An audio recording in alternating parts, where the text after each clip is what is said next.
Hi guys. मैं doctor Parveen जानी उम्मीद करती हूँ आप सभी अच्छे होंगे। यूट्यूब चैनल पर आपका बहुत बहुत स्वागत है। आज हम बात करेंगे जनरल टॉपिक पर होम्योपैथी के बारे में। होम्योपैथी में जनरल ट्रीटमेंट किस तरह से होती है और होम्योपैथी में परहेज करना है या नहीं करना है।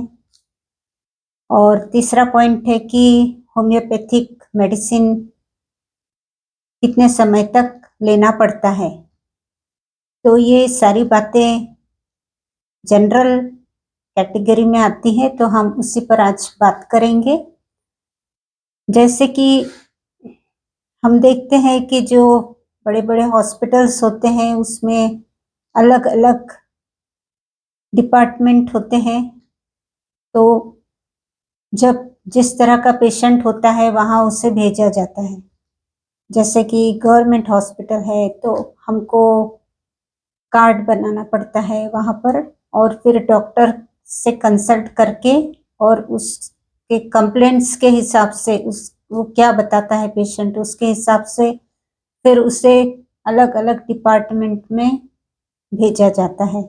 जैसे कि यदि उसे कुछ ईएनटी की प्रॉब्लम है तो ईएनटी डिपार्टमेंट में, आंखों की प्रॉब्लम है तो ऑप्थेल्मोलॉजिस्ट के पास में, या फिर कुछ हाथ पैरों में दर्द है, जॉइंट पेन है तो ऑर्थो में भेजा जाता है। इस तरह से अलग अलग कैटेगरी होती है और अलग अलग जगह पर पेशेंट को भेजा जाता है ट्रीटमेंट के लिए, बताने के लिए, डायग्नोसिस के लिए। तो होम्योपैथी में ऐसा होता है कि होम्योपैथिक डॉक्टर जो होता है वो जनरल ट्रीटमेंट करता है। मीन्स जब पेशेंट आता है तो उससे यदि कफ है तो कफ का सिम्टम, बाद में उससे हाथ पैरों में दर्द है तो हाथ पैरों के बारे में बातचीत, यदि उससे कॉन्स्टिपेशन भी है तो उसकी पेट की समस्या को लेकर बातचीत, और एसिडिटी है, कॉन्स्टिपेशन है, कफ है, हाथ पैरों में दर्द भी है, और उसके अलावा और भी कोई प्रॉब्लम है तो ये सारी प्रॉब्लम्स उसकी उसके जो सिम्टम्स है वो पेपर पर लिखे जाते हैं और टोटलिटी ऑफ सिम्टम्स के बेस पर मेडिसिन का सिलेक्शन किया जाता है। कभी कभी एक मेडिसिन से काम हो जाता है, कभी कभी कुछ अलग अलग मेडिसिन भी देने की जरूरत पड़ती है एक्यूट केसेस में। जैसे कफ है तो कफ सिरप भी बहुत अच्छे अच्छे होम्योपैथी में बनाए गए हैं, कंपनी ने तैयार किए हैं। जैसे अल्फा कॉफ कफ सिरप है, स्टोडल है। तो इस तरह से कफ सिरप भी बहुत अच्छे काम करते हैं।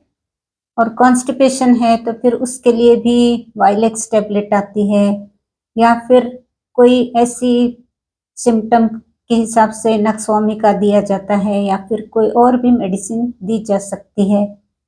इसके अलावा यदि रोमेटिज्म है तो फिर उस पर भी रस्टॉक्स भी मेडिसिन है, या फिर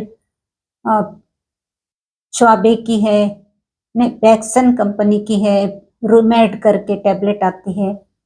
तो इस तरह से जो प्रोडक्ट्स है वो भी हम दे सकते हैं और सिंगल मेडिसिन भी सिलेक्ट कर सकते हैं, या फिर प्रोडक्ट के साथ में और कोई मेडिसिन भी दी जा सकती है। या फिर कभी कभी ऐसा होता है कि कोई ऐसी मेडिसिन का भी सिलेक्शन होता है जो कि एक सिंगल मेडिसिन ही पूरे सिम्टम्स को कवर करती है।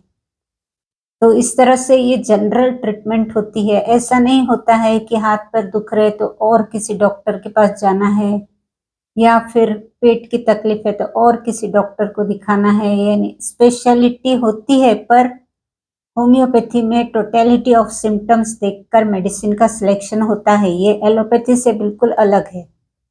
एलोपैथी में ऐसा नहीं है। एलोपैथी में बहुत अलग तरह से ट्रीटमेंट होता है, होम्योपैथी में बहुत अलग तरह से ट्रीटमेंट किया जाता है। तो ये बहुत ही अच्छा ट्रीटमेंट है कि आपको कम मेडिसिन में कम, आपका जो पैसा है वो भी कम लगता है, मेडिसिन भी कम खानी पड़ती है, साइड इफेक्ट्स भी नहीं होते हैं, और इफ़ेक्टिव भी रहती है। तो इस तरह से होम्योपैथिक मेडिसिन लेने के बहुत सारे फ़ायदे हो जाते हैं। तो आप होम्योपैथी प्रेफ़र कर सकते हैं। उसके अलावा परहेज़ की बात आई तो लोगों को ये भी भ्रम रहता है कि ये खाएँगे तो होम्योपैथी नहीं ले सकते, वो खाते हैं तो होम्योपैथी नहीं ले सकते। इस तरह से बातचीत होती, हम तो प्याज लहसुन खाते हैं, हम होम्योपैथी कैसे लेंगे, हम तो कॉफ़ी पीते हैं, हम तो ऐसा, हम तो वैसा। लेकिन ये सब पहले जो समय था उसमें बहुत सारे रिस्ट्रिक्शंस थे लहसुन, प्याज को लेकर, लेकिन अभी तो इतना कोई रिस्ट्रिक्शन नहीं, हम कुछ भी पेशेंट को रिस्ट्रिक्शन नहीं देते हैं कि आप प्याज लहसुन मत खाओ। लेकिन कॉफ़ी जो लोग पीते हैं उसमें कॉफ़ी में कैफ़ीन होता है, तो उससे थोड़ा दवा का असर ऐसा मानना है कि कम हो जाता है, लेकिन दवा फ़ायदा तो करती है। तो बहुत से लोग कॉफ़ी भी पीते हैं और होम्योपैथिक मेडिसिन भी लेते हैं। इसके अलावा जो कि बीमारी है उसके हिसाब से यदि कोई रेस्ट्रिक्शंस लगाया तो वो अलग बात हो जाती है। जैसे कि आपको कफ है तो खट्टी चीज़ें या दही या फिर ऐसे फ्रीज में से निकाल कर कोई चीज़ खाने के लिए वो तो मना किया जाता है। तो या फिर कोई रूमेटिज़्म प्रॉब्लम है तो उसमें भी थोड़ा बहुत परहेज़ होती है। लेकिन बहुत ज़्यादा रिस्ट्रिक्शंस नहीं होते हैं कि तुम सब कुछ छोड़ दो और फिर होम्योपैथी लो, ऐसी बात नहीं होती। इसके अलावा और भी बहुत सारे कन्फ्यूज़न्स रहते हैं, बहुत सारे डाउट्स रहते हैं लोगों को कि होम्योपैथी अ, ये कैसी ट्रीटमेंट है, इसको कितना समय लगता है, इसको कितने दिन लेना पड़ता है, इस तरह के भी प्रॉब्लम्स खड़े हो जाते हैं। तो वो भी उसका भी यदि हम बात करें तो पेशेंट की बीमारी पर भी बहुत कुछ डिपेंड करता है कि मेडिसिन कितने दिन लेना है। यदि एक्यूट केसेस की बात होती है तो वो तो सभी जानते हैं कि अगर सर्दी हो गई है, बुखार आ गया तो कितने दिन रहेगा वो और कितने दिन दवा लेनी पड़ेगी, उसका तो अंदाज़ा रहता ही है कि 4-5 दिन, 7 डेज़, मैक्सिमम 10 डेज़ लेकर हमको दवा बंद करना पड़ता है। लेकिन यदि कोई प्रॉब्लम ऐसी है जो आपको महीने भर से है, तो वैसे भी हम पेशेंट को 3 महीने का 90 डेज़ का पीरियड बताते हैं कि कम से कम 3 महीना आप मेडिसिन लो। कोई भी प्रॉब्लम है, शरीर में कोई भी तकलीफ़ है, जो कि थोड़ी क्रॉनिक हो रही है, तो आप 3 महीना दवा लेकर देखो। 3 महीने के बाद में तय होता है कि कितना उसका रिज़ल्ट आया है, उस पर डिपेंड करता है कि आगे और भी कितने दिन लेने की ज़रूरत पड़ सकती है। और होम्योपैथी में फ़ॉलो-अप भी बहुत ज़रूरी होता है। ऐसा नहीं है कि पेशेंट को एक पर्ची पर लिख कर दे दिए, जाओ दवाई ले लो, ठीक हो जाओगे। इस तरह से नहीं होता है।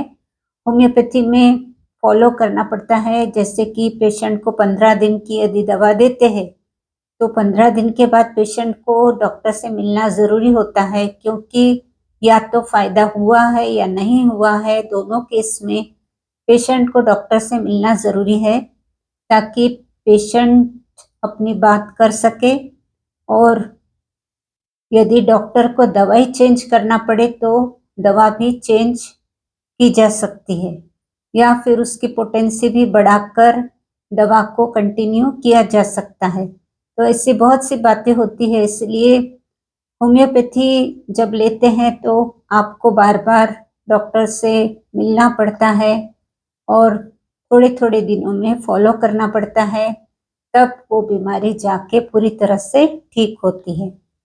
तो इस तरह से होम्योपैथी में ये ट्रीटमेंट होती है और ऐसी ही जानकारी देना ज़रूरी होता है, क्योंकि जो लोग होम्योपैथिक मेडिसिन्स लेते हैं उनको हमेशा ही कुछ न कुछ मन में विचार आते हैं।